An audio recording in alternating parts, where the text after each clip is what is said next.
Galatians 4:17 to 20.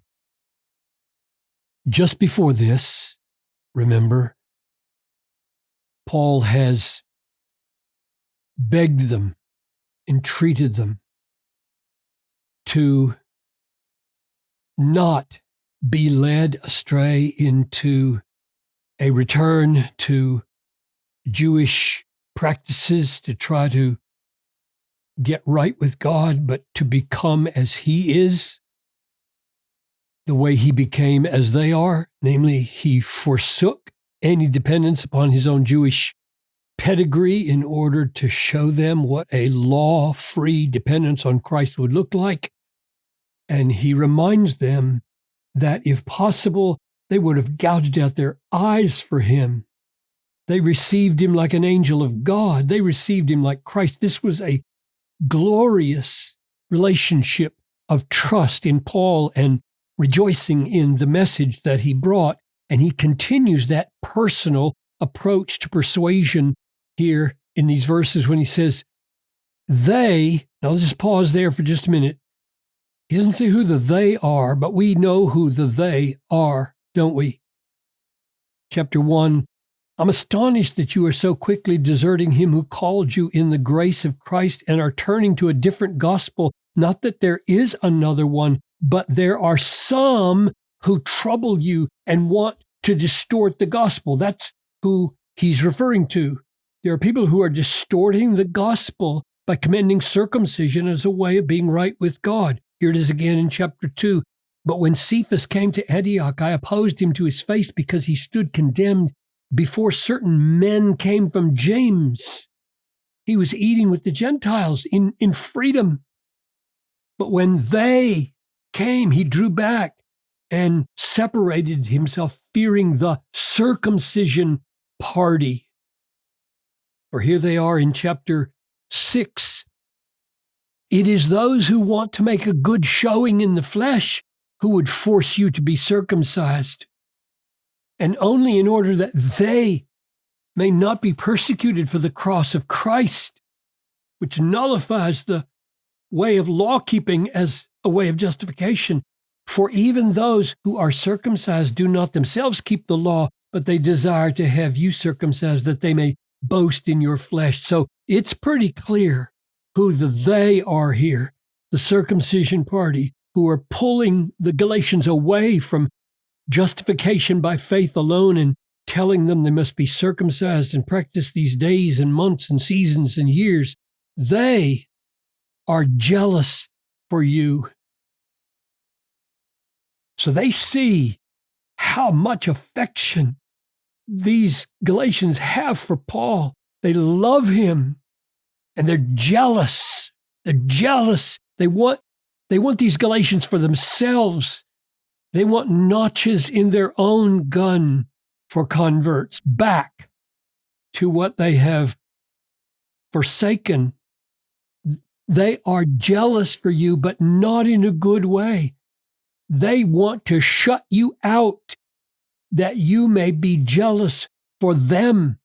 We just read that, didn't we, in Galatians 6, where it says, it is those who want to make a good showing in the flesh who would force you to be circumcised only in order that they may not be persecuted for the cross of Christ. For even those who are circumcised do not themselves keep the law, but they desire to have you circumcised that they may boast in your flesh. They want you beholden to them.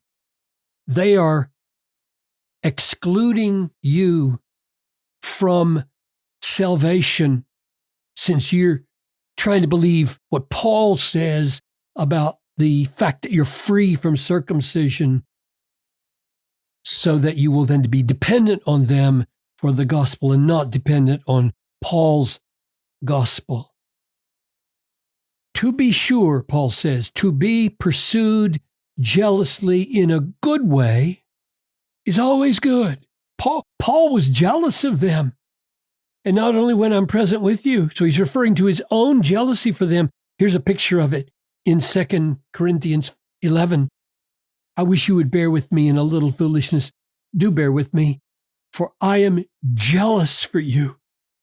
since I betrothed you to the one husband, that's Jesus, to present you as a pure virgin to Christ. So Paul's jealousy is not that they would be his bride or his bridegroom. He's jealous as a kind of matchmaker for Jesus.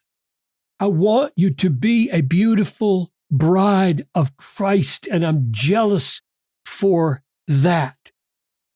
So he says here, to be pursued jealously in a good way, like I pursued you for Christ's sake, is always good. And not only when I'm present with you. And that's what I feel now, he says. When I'm not present with you, I still want that for you. And then amazingly, he shifts images. He goes from his beloved brothers and his people who he is jealously trying to woo for Christ. And he says, my little children. So he's going to take the position of a mother now. My little children, for whom I am again in the anguish of childbirth. Now this again here means he's back to square one with them. He came to them and he labored that they would be saved, that they would come to birth as Christians. And he's not sure if they're Christians. Remember, he said in verse 11, I'm afraid I may have labored over you in vain. And that word labor doesn't mean the labor of a mother, but in context it could, right? I labored over you in vain. So he's not sure. He says, I wish I could be present with you now. To change my tone, I'm perplexed. I don't know what your condition is. Remember back in chapter 3, verses 1-4, he says, having begun by the Spirit, are you now being perfected by the flesh? Did you suffer so many things in vain? If indeed it is in vain, he doesn't know. He doesn't know whether he has labored in vain. I'm perplexed about you. And they can hear, he wants them to hear the agony of his soul. Now, some interpreters think that he switches the metaphor twice. He doesn't just switch to little children and himself as a pregnant mother, but then he switches again to the Galatians as the pregnant mother, because he says, in the anguish of childbirth until Christ is formed in you. Like Christ is the embryo inside the Galatians and is not yet come to birth. I think that's pressing this way too far. Here's what I think Paul is saying. I think he's saying, when I came to you the first time, I was like a mother and you were like the children I wanted to have. And you would be children of God if Christ became real in you. I don't think this formed in you here refers to some advanced sanctification. I think it means the same as Galatians 2:20. I have been crucified with Christ. It is no longer I who live, but Christ who lives in me. That's what it means to be a Christian. Christ alive, formed as a real person inside Christians, making them Christian. And so when he says here, until Christ is formed in you, it simply means until you become a Christian, until Christ is actually in you and you are united to Christ. I don't know whether that's true of you, so I'm back again to square one in the anguish of childbirth in my first evangelism with you, hoping and praying that children of God would come into being by Christ being formed in them.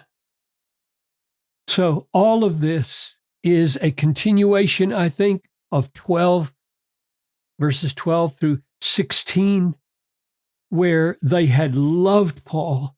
They received him as an angel of God. They received him as Jesus Christ. If possible, they would have gouged out their eyes for him. They loved the message that he brought. He was a great blessing to them. And he's going on here to say, they're trying to woo you away from this relationship that we had. Don't let them deceive you into wooing you away from the good way that I was jealously for you when I was with you and still am, even like a mother having to give birth all over again to her children, which she thought once had been born and maybe have been born. Oh, dear Galatians, how I wish I could change my tone, adapting it to what you really are like. So please hear my love for you, because I'm perplexed and I want you to be saved. I want Christ to be in you. I don't want you to fall back to dependence on circumcision and the ABCs, those elemental principles of the law.